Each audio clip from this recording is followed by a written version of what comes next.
Hello and welcome to a Reboot review. I'm Paul. And I'm Dave. And this week we are discussing the episode The Edge of Beyond. This episode originally aired October 22nd, 1997 here in Canada. Alrighty, so let us start off with the number one film in America. End of October.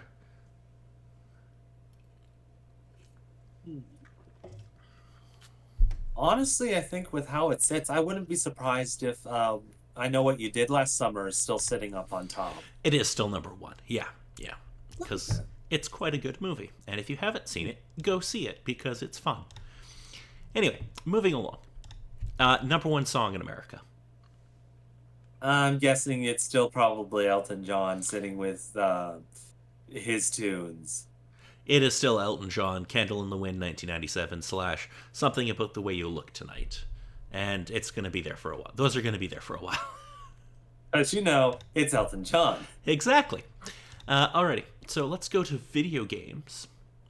We only have two for this week. What am I telling So, first off, on October 23rd, if you owned a Saturn, and God help you if you did, um, they released a little game called Steep Slope Sliders, which is terrible to say. Because of those many S's. Yes. Um, you've probably never played this game because it was on a Saturn, but also because you probably played Cool Borders on the PlayStation, and that's what this was attempting to dethrone.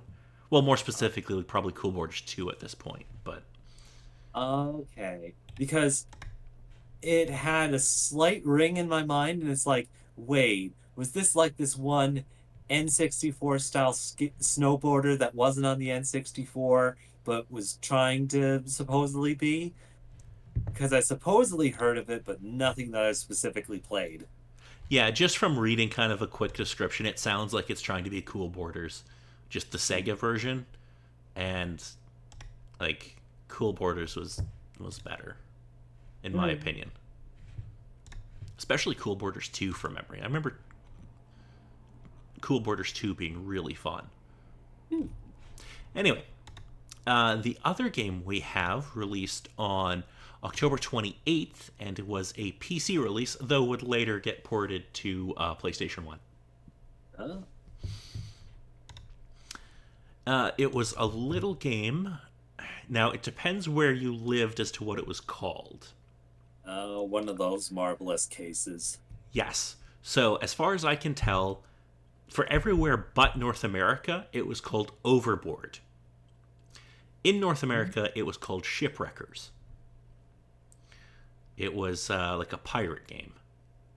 Okay.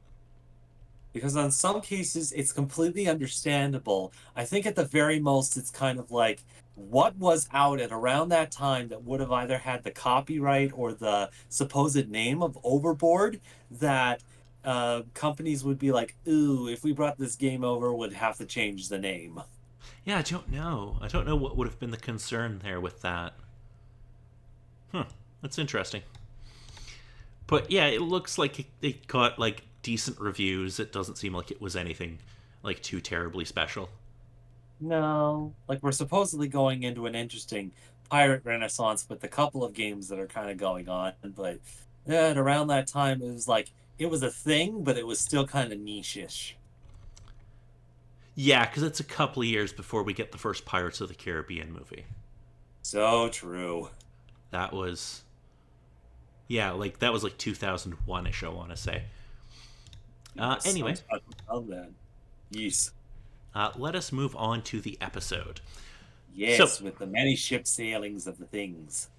yes, we got introduced to Ray Tracer last episode, but this is kind of like the first episode where he has much of anything to do. Yeah, pretty much kind of the marvelous case of, yeah, we now introduce this character, but now here's the skill set of the stuff that he can do. Yes. So, Ray Tracer Captain Capacitor and his crew, along with Matrix and Andrea, enter the web to find Bob and return to mainframe. They find themselves with a new goal. However, after Andrea gets bitten by a web creature, which looks suspicious. Like the egg thing looks suspiciously like something from the Alien franchise. They're Like a bit close to that, yeah. it's not, Dave. It's not close. They just changed the color. Again, it's been a while with seeing the Alien movies, but again, I wouldn't put it past you. Kind of the marvelous case of we either make the thing ourselves or go with the presets that are kind of around. Yeah, they were. I don't know this for sure, but it looked really close to something from Alien. But let's talk about Ray Tracer, because that name is inherently funny to me. Really? They named him Ray Tracer. Although they didn't name him, it was named in a contest. Um, Now, I don't know how this contest worked, but apparently the company Motorola won this contest and got to name him. well, congratulations, I suppose, to them, but still a marvelous case of, how did that uh, office meeting kind of go for it? Yeah, I don't know. And apparently sometimes his icon looks like the Motorola logo at the time, but Um, I didn't pay attention to that. So, okay. yes, I do love Ray Tracer, though, just because obviously the name is a reference to ray tracing. And that's quite funny to me. Anyway, so Andrea gets bitten by this web creature virus, whatever it's supposed to be. I'm not entirely clear on that,